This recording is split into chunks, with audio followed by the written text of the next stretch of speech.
Assalamualaikum warahmatullahi wabarakatuh. Baiklah, kami dari kelompok 5 akan mempresentasikan hasil diskusi kami tentang penguraian metode pemeriksaan air secara biologi.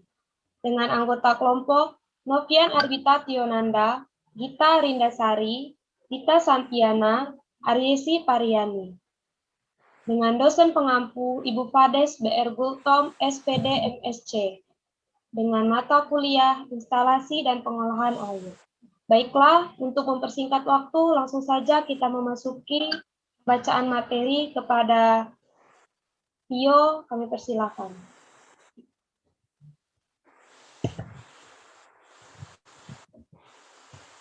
Baiklah, saya akan menjelaskan materi dalam PPT ini. Analisa kualitas air secara biologi bertujuan untuk mengetahui ada atau tidaknya bakteri dalam air. Dengan mata telanjang tidak dapat diketahui keberadaan mikroorganisme. Namun, ini bisa dilakukan dengan uji sederhana, yaitu dengan cara mendiamkan air uji selama beberapa hari dan paling tidak selama 5 hari. Kemudian ada juga persyaratan secara biologi. Bahan baku air minum harus memenuhi syarat tidak mengandung organisme patogen yang dapat ditentukan dengan indikator keberadaan bakteri E. coli, yaitu tidak mengandung bakteri coliform atau colitinja yang dapat diukur secara kualitatif maupun kuantitatif.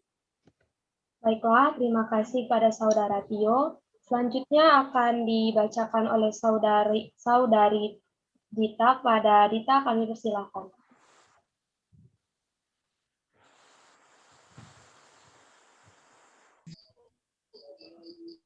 Baik, saya akan menunjukkan dari presentasinya. Perencanaan pengambilan contoh air. Pertama, menentukan tujuan pengambilan sampel air. Yang kedua, menentukan alat pengambilan sampel yang sesuai. Yang ketiga, menentukan apakah alat pengambilan sampel harus sesuai dengan standar atau peraturan tertentu. Yang keempat, menentukan metode analisis. Yang kelima, pemilihan teknik sampling. Yang keenam, menentukan jumlah volume, jumlah, dan jenis wadah sampel. Yang ketujuh, menentukan waktu lokasi dan jenis sampel. Yang kedelapan, menentukan frekuensi sampling. Yang kesembilan, menyiapkan dokumentasi. Yang 10, pengamatan sampel atau indikasi kode sampel. Pengemasan, penyegelan wadah jika perlu. Transportasi penyimpanan sampel di lab. Baiklah, terima kasih pada Saudari Dita. Selanjutnya,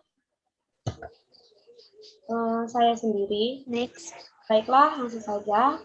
Prosedur pengambilan sampel air.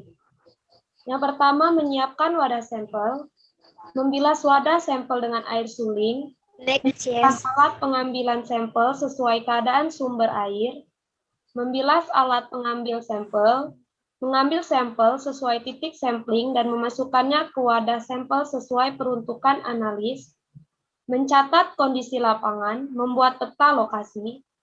Selanjutnya menentukan uji parameter lapangan, suhu, pH,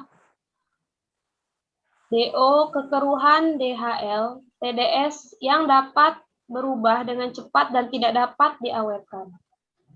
Selanjutnya, hasil pengujian parameter lapangan dicatat dalam buku catatan. Memberi label pada wadah sampel, melakukan pengawetan sampel sesuai peruntukan uji, mengamankan sampel dan wadah, mencatat nama sumber air, tanggal dan jam pengambilan, keadaan cuaca, bahan pengawet yang ditambahkan, dan nama petugas. Baiklah, materi selanjutnya akan disampaikan oleh saudari Gita. Kepada saudari Gita kami persilakan. Baiklah, berikut tahapan uji biologi sederhana. Yang pertama, masukkan air uji ke dalam gelas tembus cahaya atau bening, kemudian tutup rapat. Lalu, letakkan gelas tersebut di tempat terbuka dan terkena cahaya matahari langsung selama 5 hari. Setelah 5 hari, periksa kondisi air tersebut. Apabila terjadi perubahan warna dan gumpalan putih berwarna putih seperti lendir, dapat disimpulkan bahwa kualitas air tersebut tidak layak dijadikan bahan baku air minum. Berikut adalah contoh dari gambar uji biologi sederhana. Baiklah, itulah tadi hasil presentasi dari kelompok kami. Apabila ada kesalahan kami mohon maaf, kepada Allah kami mohon ampun. Kami akhiri, wassalamualaikum warahmatullahi wabarakatuh. Waalaikumsalam.